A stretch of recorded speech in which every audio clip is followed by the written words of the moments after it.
es teología, pero también la teología es parte de la palabra de Dios, yo quisiera invitarle para que leyéramos un pasaje de la Escritura muy bonito. Es una de esas parábolas pequeñitas, pero que tienen tanto contenido, tanto significado, que es Mateo capítulo 13, el verso 45 y 46. Y dice así la palabra de Dios: también el reino de los cielos es semejante a un mercader que busca buenas perlas, que habiendo hallado una perla preciosa, fue y vendió todo lo que tenía y la compró. ¿Sabes? Es una parábola tal vez muy cortica, o sea, como que uno diría, uy, se acabó, yo esperaba más, o esperaba como la historia del hijo pródigo, que es muy larga, parecería como tan pequeñita, pero acude a un tema del cual está muy de moda hoy en día, que es el tema de comprar. Yo creo que todas las personas anhelan comprar y les encanta comprar. Yo creo que todos tenemos una debilidad por las compras. A uno lo que no le gusta mucho es pagar, pero comprar sí, fabuloso. Uno quisiera tener todo el dinero para comprar, entonces uno pensaría en carro, uno pensaría en casa, uno pensaría en un viaje, en tantas cosas que hoy hay para comprar, ¿no? No sé si le ha pasado que uno llega con el carrito del supermercado y uno quisiera llenarlo de todo lo que más se pudiera. Ahora, tanto así que hoy en día se dice, antes se decía, por ejemplo, que el hombre dice, pienso, luego existo. Después como que se cambió la idea y decir como que compro, luego existo. Hoy en día en el sistema económico tal vez no es tanto compro, luego existo, sino debo, luego existo. O sea, como que es más importante hoy casi que deber que comprar. Cuando tú solo compras en efectivo, casi que te están diciendo no tienes vía crediticia. Y uno dice, pero perdón, antes deberían felicitarme porque yo no hago préstamos. Y no, resulta que hoy en día es más importante casi que comprar a crédito. ¿Por qué? Porque eso genera un buen historial en tu vida crediticia. Entonces por eso las tarjetas de crédito, pues hoy casi que las regalan, se las echan uno en el bolsillo, uno va saliendo del supermercado, tome, llévese una tarjeta de crédito, porque es muy sencillo y porque nuestro sistema económico pues está girando en torno a eso, no solamente al comprar, sino también al endeudarnos. Ahora, el tema es que no hay ninguna compra que pueda satisfacer las necesidades de nuestro corazón. O sea, como que todo lo que uno compra y uno se alegró y solucionó porque compré esto, pasa como tan rápido y por eso uno se vuelve adicto a comprar, uno se vuelve adicto a obtenerlo, la última moda, el último carro. Es más, yo no sé si se acuerda y si fue su caso, pero yo no sé a cuánto les tocó el primer auto que estaba de moda, el Renault 4, el Amigo Fiel, ¿verdad? Y más de uno dijo, uy, el carrazo del momento, y se sentían que habían comprado el mejor auto, mejor dicho, la supernave, el Renault 4 GT. Y después entonces ya pasó de moda, y entonces llegó después el Renault 12, y entonces él dijo, no, es que este sí lo mejoraron y es todo lo mejor. Y después no, entonces pasó al 9, y no, el 9 no. Y entonces hoy en día uno, no, pues para eso compremos un Audi. Yo no sé cuál será el futuro, pero casi que uno compra algo y uno está feliz cuando lo compró, hasta que ve que salió el de la nueva edición, el nuevo modelo, y entonces el de uno ya no vale nada. Y entonces esa compra que en un momento te dio alegría, después te da como tristeza. Y vaya usted a vender el carro a ver cuánto le dan. Y entonces ahí sí le da dolor a uno, remordimiento, toda la plata que ha perdido. Entonces lo que estoy diciendo es que la vida del ser humano es una vida que hoy en día en esta sociedad de consumo es una donde compramos muchísimo. El tema es que no hay ninguna compra que pueda satisfacer nuestras necesidades. Entonces es interesante cómo el Señor nos da una parábola que tiene que ver con comprar. Porque hoy en día uno diría, wow, lo que está de moda, ¿y qué es lo que hay que comprar? Solamente que a diferencia de tal vez la sociedad que nos invita a comprar, esta es una compra que te puede cambiar la vida, que es diferente.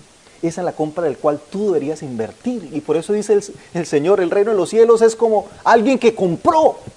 Bueno, qué interesante que el Señor compare el reino de los cielos con comprar. Ahora, aquí en esta parábola tan cortica y tan pequeñita, porque solo es un versículo de tu Biblia, o de nuestra Biblia, tiene unas verdades bien profundas y bien significativas. Y aquí hay algo bien interesante, porque el reino de los cielos por lo menos tiene 3 elementos bien importantes. Dice que este mercader lo primero que hace es buscar. Él compra, pero después de haber buscado. Y creo que el reino de los cielos tiene que ver con una búsqueda. Por eso Jesús decía, buscad primeramente el reino de Dios y su justicia, y todas las demás cosas vendrán por añadidura. Entonces, cuando hablamos de la palabra de Dios, cuando hablamos del reino de los cielos, tenemos que entender que debe haber primero una búsqueda. Ahora, ¿qué implica esa búsqueda? Una búsqueda personal. Por eso el Señor dice, el escritor de Hebreos dice, Él es galardonador de los que le buscan. Ahora, esta búsqueda tiene que ser personal. No puede ser una búsqueda colectiva o mandarlo a buscar a otra persona. Tiene que ser muy personal. Algún pasaje de la palabra cuando Pablo le escribe a Timoteo es bien interesante, ¿no? Porque le dice por allá en en 2 Timoteo capítulo 1, versículo 3, dice: doy gracias a Dios, al cual sirvo de mis mayores con limpia conciencia, que sin cesar me acuerdo de ti en mis oraciones noche y día. Oye, yo no sé cuántos quisieran tener el privilegio del que el apóstol Pablo ore por usted todos los días, noche y día, perdón. Uno diría, yo ando en coche. Eso es como si hoy un personaje famoso de la televisión o un ministro del Señor que tú admires mucho te diga: estoy orando por ti todos los días, noche y día. ¡Wow! Usted diría: no, pues voy para el cielo que me las pelo, ¡qué privilegio! Ahora, imagínate, el apóstol Pablo no está orando cualquier persona, está orando nada más y nada menos que en ese momento pero es uno de los apóstoles más reconocidos, por lo menos por la palabra de Dios, el que más escribió, o sea, la eminencia. Y le está diciendo a Timoteo: estoy orando por ti todos los días, sin cesar, no paro de orar por ti. Y uno diría: no, pues Timoteo la tiene fácil.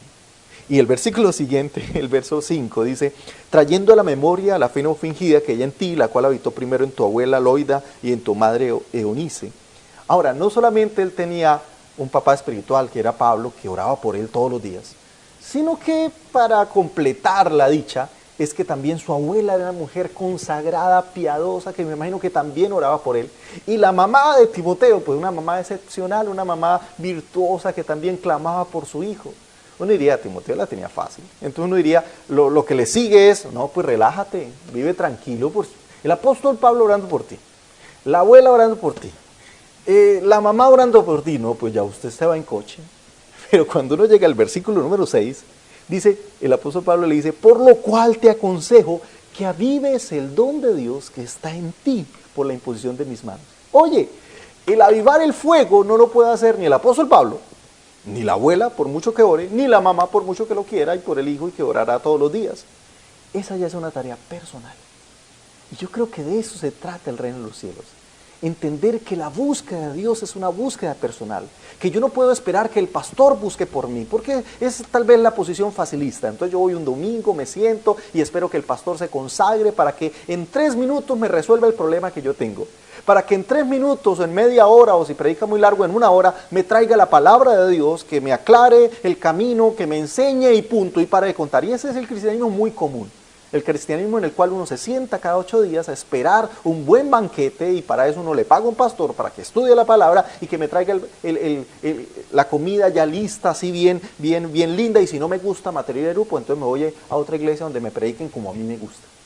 Creo que ese no es el reino de los cielos que el Jesús nos está invitando. Es un reino de los cielos donde tú tienes que buscar, donde nadie puede buscar por ti. El propósito de Dios no es que tú le pagues a alguien para que te busque el alimento. El propósito de Dios no es que le pagues a alguien para que te traiga lo que tú necesitas de Dios. Entonces, que ponga las manos sobre ti y ya en 2, 3 palabras, ya con eso tú sientas todo lo que en la semana no buscaste.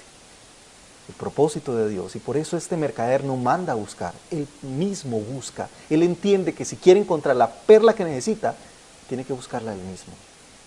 No sé cuál sea su profesión, además de su deseo de servir a Dios, pero no sé si alguien tal vez tiene alguna profesión en particular. Pero si usted necesita una herramienta para su trabajo, la mejor persona para buscarla es usted mismo.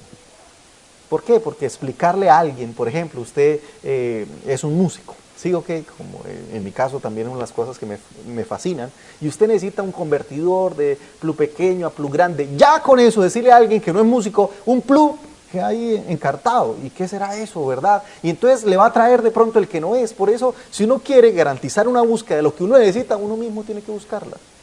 Y por eso de eso se trata el reino de los cielos, no en que esperes que otro busque por ti.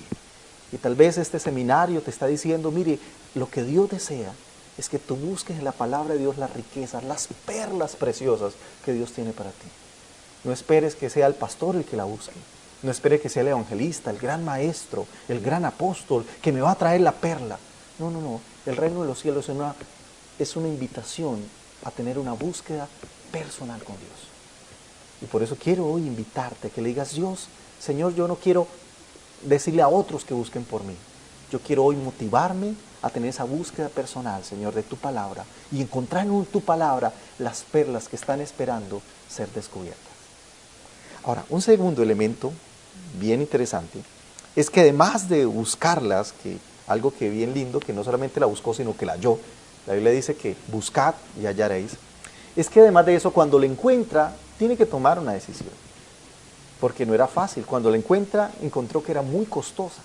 Y por eso dice la palabra de Dios que va y vende todo lo que tiene. Ahora, wow. Tal vez si este hombre, no sé si era soltero o casado, no dice, pero se le dice a la esposa, mi amor, vamos a vender todo lo que tenemos porque encontré la perla. Yo creo que es una apuesta muy arriesgada. Imagínate que tú vas a comprar algo y encontraste lo que quieres, pero para tenerlo, para conseguirlo, tienes que vender todo. Tienes que vender tu casa, tu carro, todo lo que tú tengas. Si tienes un computador, pues tienes que venderlo. Ay, mi celular, tienes que venderlo. O sea, que le cuesta todo lo que tiene. Ahora, ¿cómo es que una persona está dispuesto a cambiar todo lo que tiene por una pepita? Tal vez para usted no sea un negocio. Y sabes, tal vez cuando uno piensa por qué este hombre hace eso, por qué está dispuesto a arriesgar todas sus posiciones por una pepita, ¿sabes por qué? Tal vez tú y yo no lo haríamos. Pero este hombre es un mercader. Y si es un mercader, es una persona que sabe su verdadero valor. Y como conoce su verdadero valor, está dispuesto a invertir todo lo que tiene porque sabe que eso que va a comprar vale mucho más. Una persona que es negociante no compra algo caro para venderlo barato. Él trata y él dice, aprovecho la oportunidad porque está barato, está en ganga, solo que esta ganga vale todo lo que tiene.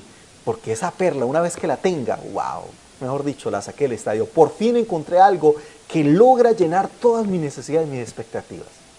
Y yo creo que aquí es donde está la pauta de lo que tiene que ver, o el centro o el meollo de esta parábola. Es cuando entendemos el verdadero valor de la presencia de Dios. Yo invierto en aquello que considero que es valioso. Yo no invierto en aquello que considero que no vale nada, que es una pérdida de tiempo, que es un mal negocio. No, el que está comprando no es un neófito. No es el que dice, uy, Echeverry, como que me engañaron. No, es un tipo que sabe el verdadero valor de esa perla y como sabe su verdadero valor, está dispuesto a invertir todo lo que tiene, todo lo que pueda lograr para poder conseguirla. Ahora, hoy en día el tema es que le hemos dado valor a otras cosas y no la presencia de Dios o la palabra de Dios.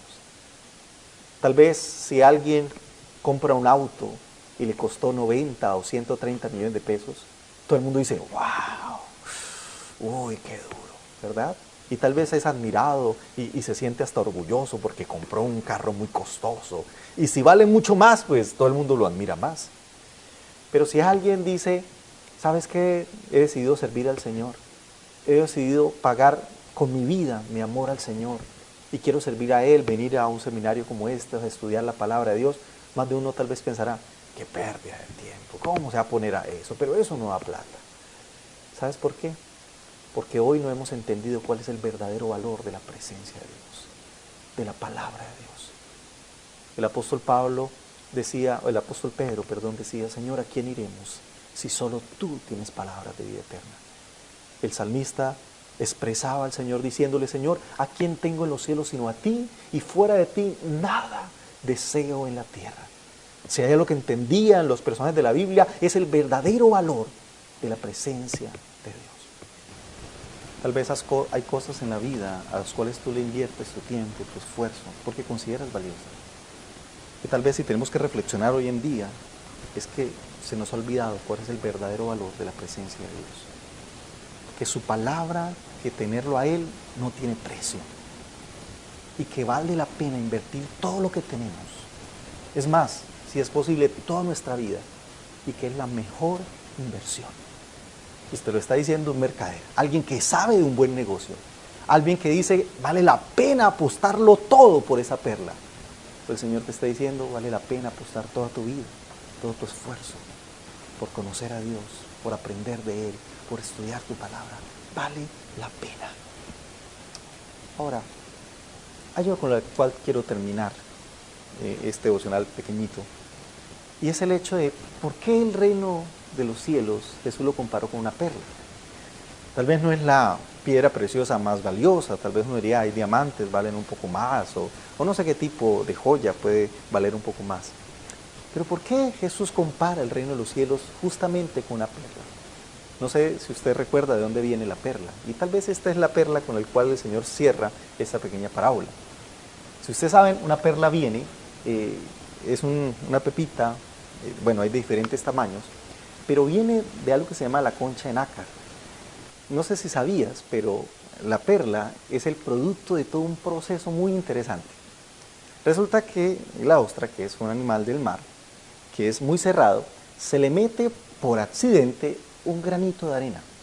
Y ese granito de arena que se mete empieza a causarle dolor. Yo no sé si usted ha caminado con una piedrita en el zapato, que usted empieza ahí con el pasito tuntún, que no es capaz de caminar porque esa piedrita empieza a hacerle mella, tienes que parar, te sacas el zapato, lo sacudes, vuelve, metes el pie y sigue esa piedrita y usted le fastidia, sería terrible, empieza a incomodarlo y hasta el punto de no lo deja. O cuando le mete uno un granito en el ojo, que qué fastidio, el ojo lloroso hasta que lo logra sacar. Pues para ella le causa un dolor terrible. Y ella lo que hace es que cubre ese granito de arena con nácar y lo va cubriendo, pero sigue incomodando, entonces lo sigue cubriendo. Es algo que le toma mucho tiempo, muchos meses, en algunos casos para que la perla sea más grande, pues años ahí, cubriendo eso que empezó con un granito de arena, que es dolorosísimo, pero que después termina siendo una piedra finísima. ¡Wow! Y tal vez aquí uno encuentre una enseñanza bien maravillosa. El reino de los cielos se trata de convertir nuestro dolor en piedras preciosas. Uno quisiera vivir una vida cristiana sin dolor, una vida cristiana sin pruebas, una vida cristiana sin sufrimientos. Pero el Señor les dice, mire, van a ir a sufrir, los van a perseguir, en el mundo tendréis aflicción. El tema del reino de los cielos no es cómo no tener problemas, no, ese no es el tema del reino de los cielos. El tema del reino de los cielos es cómo convertir mis problemas en piedras preciosas para Dios. Cómo convertir mi dolor en alabanza, en adoración. Y por eso uno ve a Pablo, ¿verdad? Que estaba con Silas, dice que le rasgaron la ropa, que los azotaron y fuera de eso los metieron en la cárcel de más adentro. La cárcel de más adentro, en esa época las cárceles eran unas cuevas y no eran como las cárceles de Pablo Escobar, así llenas de lujo, de oro. No, eran unas cárceles infrahumanas. Y lo cierto es que la parte de más adentro, pues como eran las cuevas, eran con inclinación descendente, y la parte de más profunda de la cueva era donde se filtraban todos los líquidos. ¿Cuáles líquidos? La orina, los malos olores, y entonces allá no entraba sol, allá lo único que había era mal olor, una hediondez terrible. Es más, allá metían los peores criminales, y toda persona que llegaba allá iba quejándose, gritando, blasfemando, yo no quiero estar aquí, qué vida tan injusta, me quiero morir, y llegaba, todo el mundo gritaba, pero para quejarse.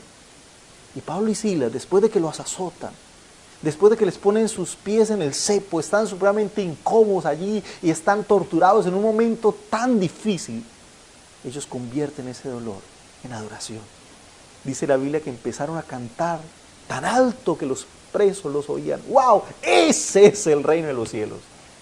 El reino de los cielos no es una invitación a no sufrir, es una invitación a convertir nuestro sufrimiento en perlas para Dios. Decirle, Señor, tú sabes lo que tengo que pasar. Servir al Señor no significa que todo va a ser tapete de rosa. Si a ti te dijeron, ve a estudiar en el seminario porque eso, servir al Señor, eso va a ser como en el país de los Teletubbies. Abacho, J es todo lindo, te quiero, yo. No. Servir al Señor significa que vas a tener conflictos, que vas a tener problemas, pero que vas a aprender a cómo convertir esos problemas en adoración para Dios, en perlas preciosas. Y por eso, de eso se trata el reino de los cielos, de aprender a hacer perlas para Dios. Ahora, hay algo interesante con el cual quiero finalizar. Este hombre que compra la perla preciosa, dice que vende todo lo que tenía y ya, era negociante. ¿Cuál es el trabajo de un negociante? Comprar para vender. Pero tener esta perla significa que su vida tiene que cambiar. Es más, ¿cómo termina la parábola? Dice, fue y vendió todo lo que tenía y la compró. Y ahí termina la historia. O sea, el vendedor ya se quedó sin qué vender. Porque si vende la perla preciosa, pues o tiene la perla o es un vendedor. O sea, su vida tiene que cambiar. Y eso es lo interesante del reino de los cielos. Que tu vida no vuelve a ser la misma. Que una vez que te metes en la profundidad del conocimiento de Dios, que una vez que te metes en la profundidad de la palabra, tu vida no volverá a ser la misma. Tal vez ese es el desafío. Y tal vez ese es el peligro que le estoy advirtiendo aquí en su primera clase del seminario. Te estoy diciendo, hay un peligro con estudiar la palabra de Dios, y el peligro es que entre más aprendes de Dios, más de ti mueres, más de ti tiene que cambiar. Porque la palabra de Dios trae algo maravilloso, que es que nos cambia la vida. Ya el mercader ya no puede seguir siendo mercader porque no tiene que vender, ya todo lo vendió, solo tiene la perla. Y ya lo único que le queda es vivir en función de la perla, no sé, cobrar porque la miren o por enseñársela a otros, pero ya no puede ser mercader, porque ahora su vida gira en torno de esa perla. Es lo lindo del Señor. Cuando uno se mete en su profundidad de la palabra, de su conocimiento, es que ahora nuestra vida gira solo en torno a Él. Antes no sé qué eras, pero a partir de ahora vives solo para Dios y tu vida le pertenece a Él. Y nuestro sentido de vida, nuestro sentido de propósito termina siendo Él. Recuerdo alguna vez en Bogotá, tenía un grupo familiar en el norte de la ciudad, y había un señor que tenía un puesto importante en Bogotá, trabajaba con el gobierno, y entonces las personas que asistían pues eran personas que amaban al Señor, pero no tenían temor de declarar públicamente que querían conocer más de Dios. Él no, él por su posición social pues prefería más bien no estar como relacionado con esto de la palabra de Dios, la oración. Entonces lo conocí alguna vez, todos los jueves era la reunión, lo conocí alguna vez, pero después yo pensé que no había vuelto, y no lo había vuelto por algunos meses. Lo cierto es que un día que llegué temprano, él me estaba esperando, y me dijo, pastor, necesito hablar con usted. Yo dije, claro, sí. Y me sorprende cuando me dice, pastor, ¿usted qué me hizo? Yo le dije, ¿qué le hice de qué? Si yo tenía meses de no verlo. No, pastor, le explico, yo sí he venido todos los jueves aquí a su reunión. Lo que pasa es que yo me hago en el cuarto, soy familiar aquí de las dueñas de la casa, entonces me hago en el cuarto, pero desde allá yo escucho todo lo que usted dice. Desde allá le pongo mucha atención, pastor, pero pues me da pena salir así, pero yo le prestaba atención. El problema, pastor, es que en mi trabajo me están diciendo qué le pasa. Usted ahora es diferente. Yo antes era mal geniado, me irritaba por todo, mejor dicho, explotaba a toda hora. Ahora soy más calmado. Y todo el mundo dice, uy, ¿qué le pasó? Oye, ¿y qué le sucede? ¿Cómo es posible que ahora esté más calmado, sea más prudente, sea más sabio a la hora de hablar? Pastor, ¿qué me hizo? Yo le dije, no le hice nada. Es que ese es el peligro de la palabra de Dios, que no vuelve vacía, sino que hace todo para lo cual Dios la ha enviado. Y por eso exponerme a la palabra de Dios significa que mi vida no volverá a ser la misma. Si tienes a alguien al lado, dígale, tu vida no volverá a ser la misma.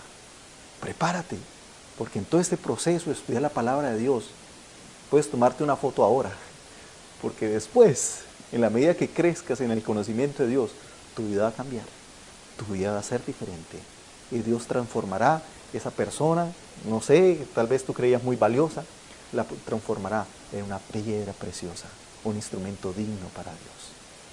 Señor, gracias por tu palabra, gracias por regalarnos este espacio, Señor, para encontrarnos contigo. Qué bueno, Señor, que tú nos explicas las profundidades del reino en cosas tan sencillas, pero también tan profundas al mismo tiempo. Ayúdanos, Señor, a crecer. Ayúdanos, Padre Celestial, a poder evidenciar en nuestra vida ese amor por tu palabra, que podamos darle valor a lo que realmente tiene valor. Y eso que en la vida tiene valor es tu palabra. En el nombre de Jesús. Amén. Uniendo el devocional con la clase, hay un pasaje bien interesante en el libro de Jeremías que Dios aclara y explica, que me parece muy bonito y muy... Mire lo que dice. Dice, así dijo Jehová, no se alabe el sabio en su sabiduría, ni en su valentía se alaba el valiente, ni el rico se alaba en sus riquezas, mas alabes en esto el que se hubiera alabar, en entenderme y conocerme, que yo soy Jehová, que hago misericordia, justicia y juicio en la tierra, porque esas cosas quiero, dice Jehová. Jeremías capítulo 9, verso 23-24.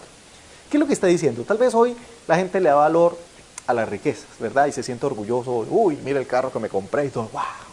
Hoy la gente le da valor a los títulos que obtiene, mire, PhD, uy, doctorado, especialización, uy, magíster, y todo el mundo, wow, doctor. Otros le dan valor a la posición, alcalde, gobernador, gerente, presidente, wow, todo eso genera expectativa de importancia. Sin embargo, el Señor aclara, y Él dice, no se alabe el rico en sus riquezas, ni el valiente en sus proezas. ¿Quiere alabarse en algo? Wow, lo único que en la vida sí tiene valor es la palabra de Dios, es conocer a Dios. Y por eso él dice, alábese en esto el que quisiera alabarse, en entenderme y conocerme. La palabra conocimiento en la Biblia, en hebreo es yadar, que implica intimidad. Y qué interesante, lo que Dios nos invita es a que tengamos intimidad con Él. Ese conocimiento, no el superficial, no el intelectual, sino un conocimiento de intimidad con Dios, de conocer más de Dios. Ahora, yo sé, usted me dice, pastor, pero yo conozco a Dios. Sí, si yo les preguntara cuántos de los que están aquí conocen el mar, levante la mano todos los que conocen el mar, o por lo menos el Magdalena o algo así, ¿verdad? Todo el mundo diría, sí, pastor, yo fui a Cartagena y allá me revolcaron las olas y la pasé rico. ¿Seguro que conoce el mar? En comparación con el tamaño total del mar, ¿qué porcentaje del mar conoces? ¿Alcanza el 1%? No. Es más, si tú quisieras tomarte una foto con todo el mar, o sea, todo el mar, con todos los océanos y la cosa, pues ¿dónde tocaría tomar la foto? ¿El camarógrafo dónde tendría que hacerse? Por allá en la luna, ¿sí? Para que alcance a salir todo el mar. ¿Y usted qué sería? No pasaría nada, ni que era un megapíxel. Es más, si pasa un chulo lo tapa. O sea, usted ya no saldría en la foto. O sea, la pregunta es, ¿conoces el mar? Claro que no. Solo conoces mejor dicho, nada en comparación con todo el tamaño. Si eso es el mar, que es una creación de Dios, ¿qué será Dios? Yo creo que uno pasaría toda la vida y jamás terminaría de conocerlo. Porque Dios es más allá, es más grande de todo lo que tú y yo podríamos estudiar. Y uno podría estudiar 5, 10, 20 años, 30 años, Biblia, teología, está en la presencia de Dios, y aún así jamás lo acabarías de conocer. Y tal vez ahí sí, como dijo el filósofo, cuando uno se acerca a Dios, lo único que puede decir es, Señor, solo sé que nada sé. Tan poquito que te conocía. El mismo Job decía, Señor, yo solo de oídas te había oído, mas ahora mis ojos te ven, mas ahora puedo conocerte más. Y creo que ese es el secreto. Ahora, hay un pasaje de la palabra bien interesante, que aparentemente está repetido, y tiene que ver con Deuteronomios capítulo 6, verso 4 y verso 5. Si usted lo lee, oye Israel, Jehová nuestro Dios, Jehová uno es, y amarás a Jehová tu Dios de todo tu corazón y de toda tu alma y con todas tus fuerzas. Eso dice Deuteronomios. Cuando Jesús le preguntaron cuál es el gran mandamiento, Jesús reproduce estas palabras, y allá en el Evangelio según San Marcos, capítulo 12, dice el verso 29. Jesús le respondió al que le preguntaba, el primer mandamiento de todos es, muy parecido, oye Israel, el Señor nuestro Dios, el Señor uno es, y amarás al Señor tu Dios con todo tu corazón y con toda tu alma y con toda tu mente y con todas tus fuerzas. Aparentemente los dos versículos son iguales. Deuteronomio dice que debemos amar a Dios y Jesús dice que debemos amar a Dios. Es el gran mandamiento y aparentemente son lo mismo, sin embargo no es así. Si tú revisas bien las palabras exactamente, Deuteronomio es amar al Señor tu Dios de todo tu corazón, segundo, de toda tu alma, y tercero, con todas tus fuerzas. Entonces, en Deuteronomio, las tres cosas con las cuales se demuestra mi amor a Dios o involucra mi amor a Dios, es que involucra mi corazón, mi alma y las fuerzas. Y si lo comparamos con las palabras de Jesús, ¿qué dice Jesús? Amarás al Señor tu Dios con todo tu corazón, muy bien, esa es la misma. Segundo, con toda tu alma, también es la misma, pero hay una nueva, con toda tu mente y con todas tus fuerzas. ¿Cuál es la diferencia? La mente. Lo que significa es que amar a Dios también involucra mi manera de pensar. Bueno, esto deja preguntas, porque usted dirá, bueno, ¿y por qué en el Antiguo Testamento no aparece la mente y sí aparece en el Nuevo Testamento? ¿Qué pasa? ¿Por qué Jesús agrega? Bueno, es bien interesante eso, porque en el Antiguo Testamento cuando Dios les pide que lo amen, solo les pide tres cosas, que lo amen con el corazón, con el alma y con las fuerzas. Ahora, ¿por qué? Y si uno se pone a analizar y detallar y hacer una interpretación de todo el Antiguo Testamento, uno ve que Dios nunca explica las leyes que pone. O sea, no los pone a pensar por qué les da las leyes. Solamente les dice, ámenlas. O sea, el Señor no está apelando a que ellos entiendan las leyes. No. Está apelando a su confianza, a que ellos confíen en el Señor. Eso es cuando usted tiene un bebé. Cuando usted tiene un bebé, es muy difícil tratar de explicarle una orden. Usted intenta explicar la orden. Pero el niño, como es tan pequeño, no lo va a entender. Y usted tiene que apelar a la confianza. Es más, es cuando el niño está grande y ya de pronto es padre, va a decir, mi mamá tenía razón, mi papá tenía razón. ¿Ok? Porque de niño tal vez va a pensar que todo lo que le dice el papá y todo lo que le dice la mamá no tienen razón, que cómo es posible que no les dejan disfrutar. Me pasó con mi hijo. Estaba mi hijo muy pequeño y donde vivíamos en el balcón, estaba lloviendo. Y resulta que al frente habían unos niños jugando en un charco bien bonito que se había formado con la lluvia. Estaban allá, mejor dicho, jugando, divertidísimos. Obviamente mi hijo ve eso y dice, ay papi, yo quiero ir. Y le digo, mi amor, no, fuera de eso está de noche, y fuera de eso, las bacterias, los virus, el chiflón, el sereno, bueno, todo eso que uno se inventa. Pero trataba de explicarle, mire, es que le puede enfermar, le puede dar gripa, y mi hijo seguía llorando. Y yo trataba de darle razones, decirle, mire hijo, no te conviene, pero ellos, porque sí, y explicarle que los papás de ellos tal vez que no se han dado cuenta que los niños están haciendo eso, o de pronto eran irresponsables, o no sabemos cuál es la razón por qué un niño sí lo hacen, pero trataba de explicarle y él seguía llorando, y yo seguía explicando y él seguía llorando. Llegó un momento en que no tuve más opción, dije, tengo dos cosas que hacer, o le pego y decirle, entra y punto, y ya, y no me llora, opción 1. O la segunda, que fue la que hice, recuerdo que me arrodillé allí en el balcón con él y dije, hijo, tal vez yo no soy capaz de explicarte, tal vez no te puedo ayudar a entender por qué no debes hacerlo, pero solo te pido algo, que confíes en mí. Si yo te digo que no vayas, es porque te amo, porque te quiero. Y entonces lo abracé y dijo, hijo, no te puedo explicar, tal vez no soy lo suficientemente inteligente o perspicaz para poder explicarte todas las cosas, pero lo único que sí te aseguro es que te amo. Y si te digo que no salgas, que no lo hagas, es por tu bien. Recuerdo que mi hijo dejó de llorar, me abrazó y dijo, ah, bueno, papi, y se fue. ¿Sabes? El Señor quería apelar a la confianza, porque tal vez eran niños en su conocimiento de Dios. Pero ahora con la revelación completa a través de Jesucristo, ya ahora es posible amar a Dios con la mente. Y por eso el mensaje de Jesús fue arrepentidos, porque el reino de los cielos se ha acercado. Y la palabra arrepentidos en griego es metanoia, que significa cambio de mentalidad. Lo que significa que ahora la invitación al Señor no es una invitación solo a la confianza en Dios. Sí, debemos confiar en Dios. Ahora es que esa confianza la podemos agregar o la podemos hacer crecer con el conocimiento de Dios. El apóstol Pablo dice en Romanos capítulo 12, transformados por medio de la renovación de vuestro entendimiento. O sea, que amar a Dios también implica un esfuerzo por entender las verdades de Dios, porque la palabra de Dios también se puede estudiar, se puede profundizar, y eso es teología. ¿Qué es teología? Estudiar de Dios.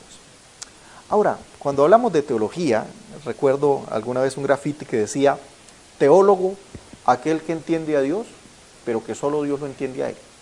Y tal vez cuando uno piensa en teología, piensa en eso, ¿no? Unos libros así gordísimos como el de Petete, así, eso parece un diccionario Larousse, así una cosa vasta con mucha información, que ¿quién lo lee? Nadie. Entonces cuando habla de teología, hablamos en esos términos, ¿no? Como algo muy oscuro, como algo muy complicado. Es más, si usted está viendo este video va a decir, ¡ay, pero ese que me va a enseñar de teología si es un pelado! Acabo de nacer, tal vez yo soy mayor que él y yo le puedo enseñar. ¿Sí? ¿Por qué? Porque a veces pensamos que teología es todo ese esfuerzo académico y profundo y, mejor dicho, exegético, que eso es teología. No, teología es tal vez muy sencillo. Teología es todo hablar de Dios. ¿Qué significa eso? Que tú haces teología, por ejemplo, cuando cantas. ¿Por qué? Porque estás hablando de Dios. Haces teología cuando predicas. ¿Por qué? Porque ¿qué estamos predicando? De Dios. Eso es teología. Lo que pasa es que hay dos clases de teología. Teología empírica o irresponsable, del cual yo utilizo más la bibliomancia. Entonces voy a predicar, digo, bueno, lo que el Señor me muestra, entonces tomo la Biblia, el dedo donde caiga, ¡pum! Y leo ahí, está al revés. Y leo acá, y Judas se ahorcó. ¡Uy, Señor, no, Padre, ¿qué está pasando aquí? No, Señor, revélame tu palabra aquí, ¡pum! Ve y haz tú lo mismo. ¡Uy, no, así no es, ¿verdad? Señor, confirma, ¡pum! Lo que vas a hacer, hazlo pronto. No, así no, o sea, Dios quiere que profundicemos más en su palabra, que lo conozcamos más, que aprendamos a entender que la teología en todo hablar de Dios exige un conocimiento más profundo de Dios. Mira, yo soy músico, pero tengo que reconocer que antes eran los teólogos los que hacían la música. Se decía de Martín Lutero, que compuso unos himnos maravillosos, himnos con contenido, que se decía que a Martín Lutero se le entendía más por las canciones que por las enseñanzas, porque las predicaciones eran muy profundas. Y por eso cuando cantaba, ¡ay, mire, más fácil! Porque teología es todo hablar de Dios. Y hoy hemos venido a entender un poquito más de Dios, a conocerlo y a poder saborear lo que es la palabra de Dios. Tal vez una pregunta que usted se puede hacer es, ¿cómo sé si el Dios que estoy estudiando es el Dios correcto? Imagínate que qué tal que fuera la y uno toda la vida dedicándole años y años a estudiar de Dios, a Yahvé, Jehová, y llegó, no, que ese no era. Uy, Echeverry, como que no. O sea, ¿cómo sé? Y eso tal vez te lo haría un buen filósofo. ¿Cómo sabes si ese Dios que está estudiando es el correcto y no le están engañando? Porque es que todo el mundo habla de Dios. ¿Y cómo sabe usted que está haciendo una teología correcta? Creo que es una pregunta, yo no sé si usted la ha hecho, ¿verdad? ¿Cómo sé si esto que estoy estudiando es el camino correcto y no será el camino chimbo, el que no era?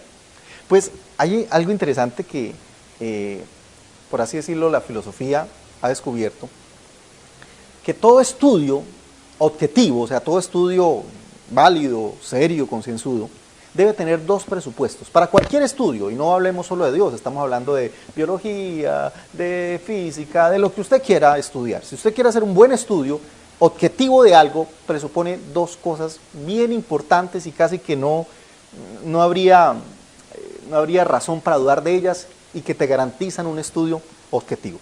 El primero es que, por ejemplo, si usted quiere hacer un estudio de las águilas, un estudio objetivo de águilas, ¿sí? Ya no estamos hablando de Dios, estamos hablando de águilas, ¿qué necesitamos para estudiar una águila?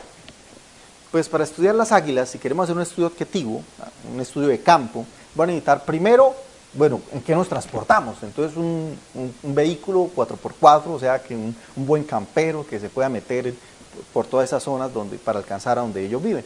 Bueno, aquí no hay tantas águilas, hablemos en Latinoamérica del cóndor de los Andes, que también está en proceso de extinción, pero digamos que vamos a estudiar dónde estar, entonces nos llevamos un campero, lo segundo que vamos a necesitar es un equipo de camping, tercero un equipo de alpinismo, porque tal vez hay que ir a mirar, a investigar cómo son sus nidos, su hábitat, entonces va a tocar un equipo de alpinismo porque es necesario.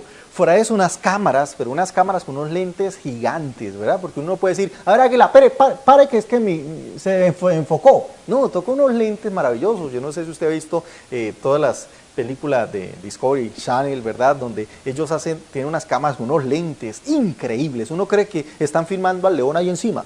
No lo pueden filmar ahí encima porque se los comería. Ellos se hacen a kilómetros de lejos. El tema es que tienen unos lentes tan grandes que usted ve como si estuviera ahí encima el animal, solamente que la distancia que cubren esos lentes es enorme. Entonces tal vez con eso, con otras cositas, usted iría para hacer un estudio de campo de las águilas. Pero digamos que usted va a hacer un estudio de campo de las ballenas jorobadas que están allá en el Océano Pacífico, ¿ok? Entonces nos vamos allá a las playas a estudiar las ballenas. Los elementos que estudiamos para el águila no nos sirven, ya son diferentes. Porque entonces ya el 4x4 no nos sirve para llegar hasta la playa, y para allá vamos a necesitar otras cosas, como cuáles, un barco, segundo, un sonar o radar, ¿verdad?, para identificar dónde es que están, tercero, vamos a necesitar un equipo de buceo, ¿ok? Necesitamos una cámara, pero ya no es la misma cámara, una cámara acuática, y así un montón de elementos que son necesarios para estudiar las ballenas. Entonces, ¿qué pasó? ¿Cómo es posible que para estudiar el águila necesitamos unas cosas y para estudiar la ballena necesitamos otras? Y aquí aprendemos el primer elemento importante de nuestro objetivo. Es que el objeto de estudio es el que determina el método. O sea, yo no puedo imponerle al águila las cosas que yo tengo. Yo no puedo decirle, águila, lo que pasa es que yo tengo un equipo de buceo, así que toca que usted meta en el mar. No, si yo voy a hacer un estudio objetivo, tengo que dejar que sea el águila la que determine la forma de acercarme a ella. ¿Qué tal usted yendo a estudiar las águilas con un equipo de buceo, así con las patas de rana, tratando de escalar la montaña? Pues no puede, es imposible. Lo mismo, si yo voy a estudiar a Dios, lo primero que tengo que aprender es que el que pone las reglas de juego es Dios. Que yo no puedo poner las condiciones, que yo no puedo decir, Dios, es que Dios es lo que yo quiero que sea. No, sencillamente tengo que acomodarme a las pautas que Dios pone para poderlo estudiar. Y el segundo principio en este estudio objetivo, imagínate que vamos a hacer, les digo, van a hacer un estudio de campo de un hipogifante, digamos. Bueno, entonces un pispiristis. Más de uno me va a preguntar, ¿qué es eso? El pastor se volvió loco, ¿cómo es posible que me va a pedir que un estudio, un pispirispes? ¿Y qué es? Pues uno diría, no lo puedo estudiar porque no existe. ¿Quién dijo que no existe? Hay miles de animales que existen y usted le puede poner el nombre que quiera. Es más, el que lo descubre le pone el nombre. Hace poco en Colombia descubrieron una nueva especie de ranas impresionante por allá en la selva del Amazonas y determinaron que este es un país de sapos. Perdón, que aquí hay muchas especies impresionantes. Entonces uno diría, hay animales y el que lo descubre le pone el nombre, ¿sí me van a entender? Porque esa fue la autoridad que el Señor le dio al hombre, póngale nombre a los animales. Usted encuentra un animal que nadie lo ha visto, pues usted le pone Hippogyphante pispiristis. Ahora, si yo le digo, hago un estudio de una vaca, más fácil. Si yo le digo, hago un estudio de campo de un perro, me imagino que usted lo tiene en la casa, o un gato, pues usted se pone a estudiarlo, a mirar lo que hace, cómo crece, si es verdad que el gato tiene las 7 vidas o no tiene las 7 vidas, como los bigotes, cuando ronronea, usted empieza a descubrir muchas cosas. ¿Por qué? Segundo principio, porque para estudiar algo presupone una autorrevelación de ese algo. Yo no puedo estudiar un objeto a menos que él mismo se dé a revelar. O sea, para estudiar un animal, por ejemplo, tengo que dejar que él se muestre. Y una vez que él se muestre o se deje ver, ahí sí lo puedo estudiar. O sea, yo no lo puedo estudiar mientras esté escondido. Mire, hay miles de animales en el mar que no han sido descubiertos. ¿Por qué? Porque no se han dejado ver. Hay miles de animales en la selva que tal vez no se han descubierto, tal vez unos pequeñitos, microscópicos que existen allá, que tienen vida, que tienen, mejor dicho, todo un ciclo de vida interesante que desconocemos. ¿Y sabes por qué los desconocemos? Porque no se han dejado ver. Entonces, por eso, para estudiar a Dios presupone los dos principios. Primero, que Dios determina la forma para estudiarlo. Y segundo, presupone una autorrevelación de ese Dios que vamos a estudiar. Y cuando hablamos de autorrevelación, y con esto termino este pequeño seminario de introducción, es que existen dos revelaciones de Dios. La primera es lo que llaman la teología de la revelación general. ¿Qué revelación general? Es lo que llega a todas las personas. Es que toda persona, no importa dónde viva, no importa su contexto social, económico, lo que sea, ¿verdad? O contexto geográfico, es que te va a llegar allá esa autorrevelación de Dios. Y la primera autorrevelación general de Dios es la creación. El salmista decía, los cielos cuentan la gloria de Dios y el firmamento anuncia la obra de sus manos. Entonces, el primer elemento de la revelación general es que todos conocemos a Dios a través de la creación. Por eso el apóstol Pablo decía que su eterno poder y deidad se hace claramente visibles a través de las cosas creadas. O sea, es fácil ver a Dios a través de las cosas tan maravillosas que creó, del cielo, de las estrellas, aún de nosotros, la perfección. Hay más de uno dice, no, es que nosotros descendemos del mono. Hay que tener fe para creer eso. No, es que todo esto es producto de la evolución. Perdón. La evolución no sería tan perfecto, o sea, la casualidad, porque si hablamos de la evolución estamos hablando casi de casualidad, de algo casual que surgió, pero no daría perfección. Si usted coge, imagínate que coge 1000 clips, ¿verdad?, de diferentes colores, y si los tiras al aire, dígame en qué momento van a caer ordenados, formando una palabra o formando una figura, un corazón. ¿En algún momento van a caer ordenados? Pero digamos, no, pero pongámosle a esto millones, por eso le ponen millones de años, no es que eso se necesitan millones y millones. Entonces, listo, tírenlo 1.000.000 de veces, ¿alguna vez van a quedar ordenados? No. Usted sabe que si quedan ordenados y si quedan de una forma específica, es porque una mente inteligente les puso un orden. Lo mismo es cuando hablamos de la creación y uno ve todo lo perfecto que Dios ha hecho. ¿Quién dijo que fue por accidente? Tú no eres un accidente de Dios. Eres el propósito maravilloso de Dios para tu vida. Y por eso la creación te está diciendo, Dios existe. Ahora, el tema de la revelación general es que no te ayuda para salvarle. Yo no soy salvo a través de la creación, pero por lo menos me hace, como dice Pablo, sin excusa. O sea, yo no puedo decir es que, ay, yo no sabía que había un Dios. ¿Cómo que no? ¿No es que la creación te lo está diciendo todos los días? Entonces, el primer elemento de la revelación general que nos llega a todos es la creación. El segundo elemento es la autoconciencia. Toda persona, mire, cuando pensamos en el cristianismo o en la creencia de Dios, uno diría, es que es la religión la que ha dicho que Dios existe. No. Uno ve que, por ejemplo, aquí los indígenas, que no habían escuchado religión, ¿verdad?, sino tenían sus propias creencias, creían en un ser superior. ¿Por qué? Porque hay una autoconciencia en la vida de cada persona que te dice que en algún lugar debe existir un Dios. Casi que es como si uno por autoconciencia entiende que debe tener un papá o una mamá, sea que lo conozca o no, pero toda persona sabe que no llegó al mundo sola, sino que hay un papá y una mamá. Y por eso de eso se trata. O sea, esa es la autoconciencia. Toda persona en su propio interior sabe que hay un Dios. Es interesante que la Biblia cuando define los ateos, los define como necios. Dice la Biblia, dice el necio en su corazón, no hay Dios. ¿Por qué? Porque ¿qué es un ateo? Aquel que se niega a aceptar lo que su propia naturaleza le está diciendo. La propia naturaleza siempre te va a decir, existe un Dios, búscalo. Pero uno puede hacerle caso o no. Es fácil ser ateo en la tierra cuando todo está bien. Es difícil ser ateo cuando estás en un avión y eso está que muere. Ay, sí, Diosito, por favor. ¿Por qué? Porque es fácil. Mire, se cuenta hace el año pasado.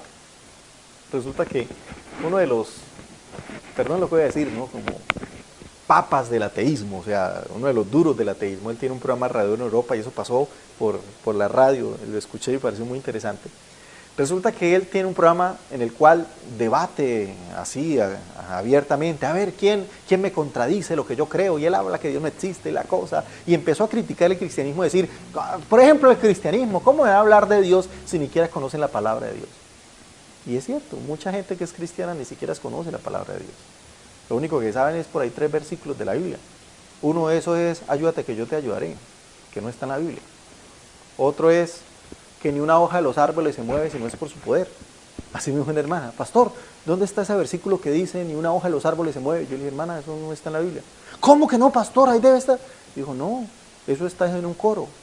Entonces, hermana, eso es un coro que uno canta hace muchos años. Pero ¿cómo es que no está, pastora? Y yo le dije, no, hermana, qué pena, no está. Y se volteó y me dijo, pero debería. Porque uno diría, sí, ya uno cree que conoce la palabra de Dios y resulta que a duras penas se sabe Jesús lloró y punto.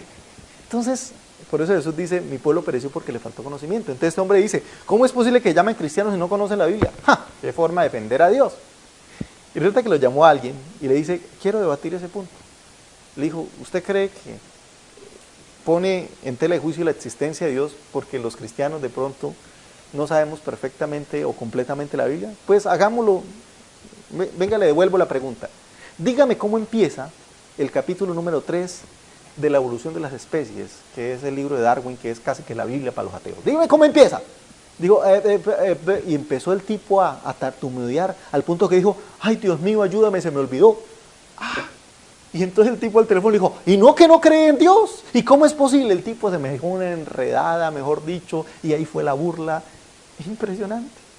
¿Por qué? Porque cuando uno está en crisis, su cuerpo mismo va a gemir que existe un Dios. Y la primera cosa que vas a hacer es clamarle a Él. Sea que tú creas o no creas, tu cuerpo mismo gime por un Dios. Y en tercer lugar, la tercera revelación general de Dios es la historia. Es interesante cómo un ateo hoy que escribe su libro que dice, Dios no existe. Y lo escribe hoy, este programa lo estamos grabando en el mes de julio del año 2013. ¿Después de quién? De Cristo. Y resulta que Cristo afectó a la historia. Y resulta que Dios cambió la historia. Y Dios es un Dios que se manifestó en la historia. Y por eso, aquel que niega a Dios, perdón, le va a ser difícil negar la historia. Porque Dios es un Dios que se ha revelado a través de la historia. A través del pueblo judío, a través del mismo hecho carne, morir en la cruz del Calvario. Y aún nuestros años y nuestros días son contados a partir de Él. Entonces, ¿cuál es la revelación de Dios general? Primero, la creación. Segundo, la autoconciencia. Y tercero, la historia que me habla que existe un Dios. Ahora, el problema de la revelación general es que no me ayuda para la salvación. ¿Sí me voy a entender? Y para eso está la revelación especial.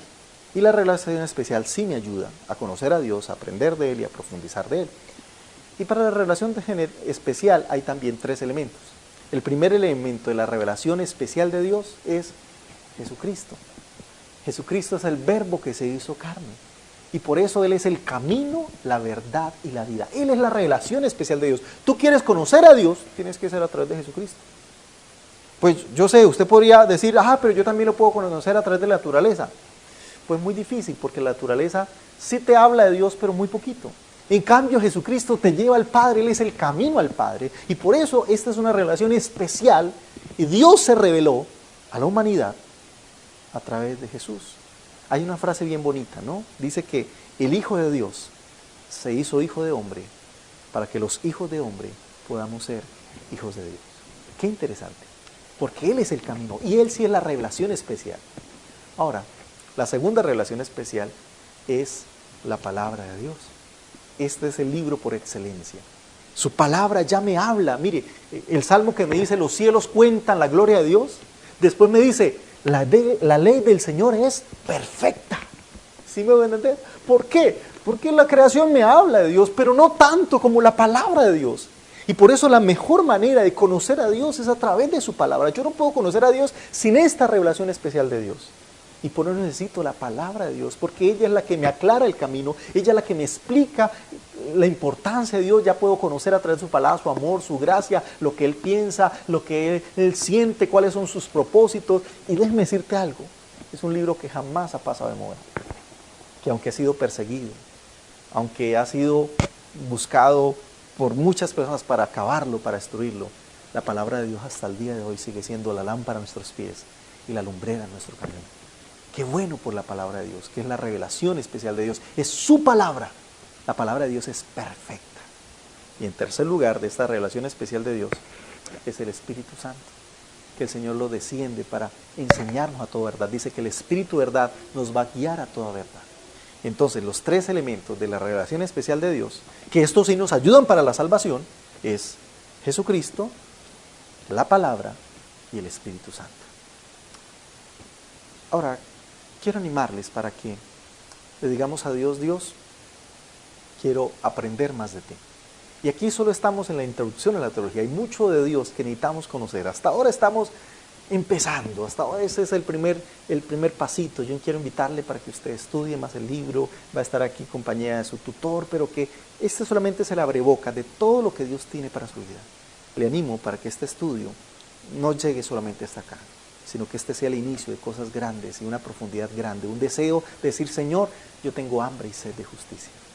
Porque llegar a la palabra de Dios requiere eso, requiere hambre, requiere esa profunda necesidad de Dios. El salmista decía, como el ciervo brama por las corrientes de las aguas, así clama por ti, oh Dios, el alma mía. Tenemos que entender y reconocer nuestra sed de Dios. Tenemos que reconocer nuestra hambre de Dios. Decirle, Señor, yo tengo hambre de ti. Bienaventurados los que tienen hambre y sed. Yo quiero que nunca pierdas el hambre. Mire, tal vez es la primera vez que usted me ve, pero soy hijo de pastor. Toda mi vida he sido cristiano. Nací en un hogar cristiano. Mis papás eran pastores. Y donde nací, el día que nací, me atendió mi abuelita en la época que las abuelitas atendían el parto. Y mi abuelita atendió el parto de mi mamá. Y en el día que yo nací estaban en una vigilia. Yo nací a las 5 de la mañana y la vigilia iba hasta las 6 de la mañana. O sea, desde que nací estoy escuchando coros y predicaciones. A mí me han dormido a punta de predicaciones toda la vida. Por eso hoy en día hasta las mías yo me duermo.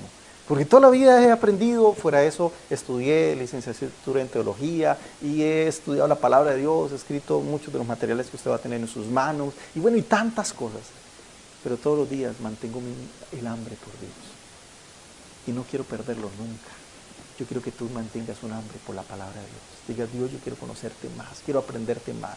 No quiero quedarme, no quiero conformarme con esta clase. Yo necesito más. ¿Cuándo es la próxima? ¿Qué tengo que hacer? ¿Cuál es la tarea? ¿Cuál es la investigación? Porque quiero aprender más de Dios. Porque no hay nada más maravilloso. Él es la perla preciosa. Y si tú la buscas con el corazón, vas a hallar riquezas y tesoros maravillosos. Señor Jesús, te damos muchas gracias por empezar a descubrir la verdad de tu palabra. Señor, te pido que tú bendigas a cada estudiante que tal vez está aquí viendo este video. Te pido, Señor, que tu gracia sea sobre él. Que tu Espíritu Santo, Señor, le llene, le tome, le dé esas nuevas fuerzas, Señor. Oh, Padre Celestial, que cuando se sienta desanimado, tal vez cansado, Señor, él pueda sentir que tu presencia está ahí para darle ánimo, para darle vigor, para ayudarle, Señor, a crecer. Yo te pido, Señor, que nunca perdamos esa hambre. Tu palabra dice que tú produces el querer como el hacer por tu buena voluntad, Señor. Ayúdanos, Señor, a tener hambre de ti cada día. A venir, Señor, ante tu palabra con esa profunda necesidad de ella. Como cuando uno llega con hambre a comer, wow, se disfruta todo hasta el último granito porque uno siente que es tan rico. Pero aquel que llega con desánimo, con desgano, sin apetito, pues va a coger la comida y puede ser que sea muy rica, no la va a disfrutar. Señor, el banquete está en la mesa. Y queremos venir con esa hambre, sabiendo, Señor, que tu palabra nos sacia. Dice, bienaventurados los que tienen hambre y sed de justicia, porque serán saciados. Y qué rico, Señor, saber que tu palabra calma la necesidad de nuestro corazón. En el nombre de Jesús. Amén. Dios les bendiga.